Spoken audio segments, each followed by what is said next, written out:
여호와께서 그 계획을 말씀하십니다. 하나님의 뜻을 아는 사람은 선지자이고 아브라함의 선지성에 대하여서 우리는 오늘 본문을 통해서 살펴볼 수가 있습니다.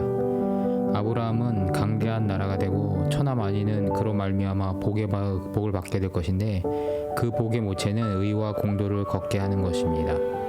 아브라함에게 먼저 그것을 계시하시고 그것을 계시받은 아브라함의 자녀와 권속들에게 명하여 가르치라 하시고 후에 이웃에게 가르쳐야 하는 것이 하나님의 뜻이며 아브라함의 선지성의 성격입니다. 그리고 그러한 선지성은 결국 우리 삶의 전도와 선교의 성격을 잘 요약해주고 있습니다.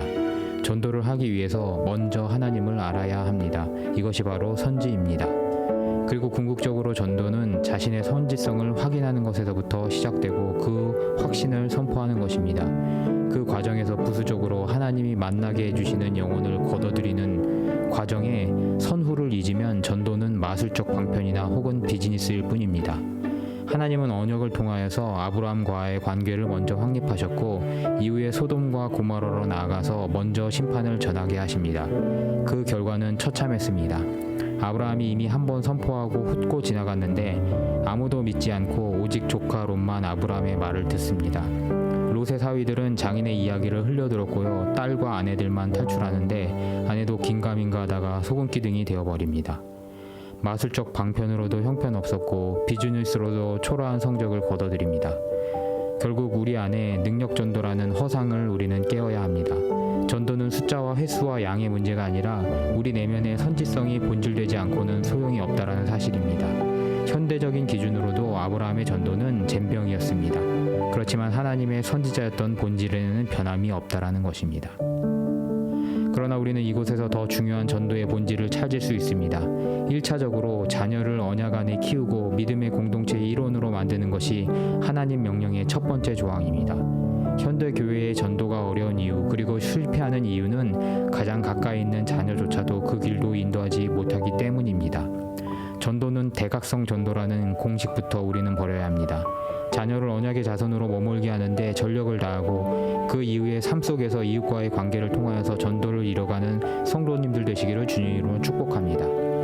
이에 여호와께서 내려가서 내가 보고 알려 하노라 라고 계속해서 말씀하십니다. 임박한 심판에 대한 선언이십니다. 그리고 좌우에 사자 둘을 보내시고 아브라함과 함께 계속하여서 대화를 진행하십니다.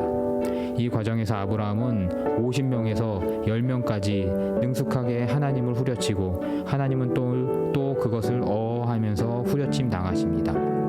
당시 최소 가족 단위였던 10명까지 의인의 숫자를 후려쳐진 것으로 보여집니다. 한 사람의 인격성은 약자에 대한 태도에서 드러난다라고 합니다. 아브라함이 전도가 자신이 없어서 후려친 것이 아닙니다. 아브라함은 소돔과 고모라에 존재하는 개개인의 의인들이 악인과 함께 연대척임으로 넘어가는 것을 안타깝게 여기면서 하나님 앞에서 계속해서 뒤를 넣고 있는 것입니다. 그는 이미 롯을 통하여서 그 지역이 얼마나 타락한지 알고 있었을 것이기 때문에 도저히 한 가족 이상은 구원할 수 없을 것을 알았기 때문에 그 가족이라도 구원하자고 노력한 것입니다. 그 가족은 물론 롯이었습니다.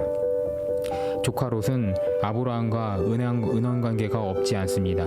그는 이미 에덴 동산과 같아 보이는 소돔과 고모라를 선택한 것 자체가 아브라함에게 원한을 살 수 있는 일이었습니다. 그러나 아브라함은 하나님을 믿음으로 그 손해들을 다 이겨내고 조카 롯에 대한 긍휼을 거두지 않습니다. 이런 면에서 아브라함은 전도에는 젬병이었으나 자신의 선지성은 하나님 앞에 충분히 보여드렸고 하나님은 그것에 대하여서 설득당하심으로 말미암아 그의 의를 인정하시는 과정을 오늘 본문을 통하여서 우리는 보아야 하는 것입니다. 사랑하는 성도 여러분, 능력 전도의 허상에 짓눌리지 마시고 하나님과의 관계 회복을 통하여서 삶을 변화시키고 가정부터 구원하시며 하나님의 친구 되시는 성도 되시기를 주님의 이름으로 축복하면서 오늘 말씀을 마치도록 하겠습니다.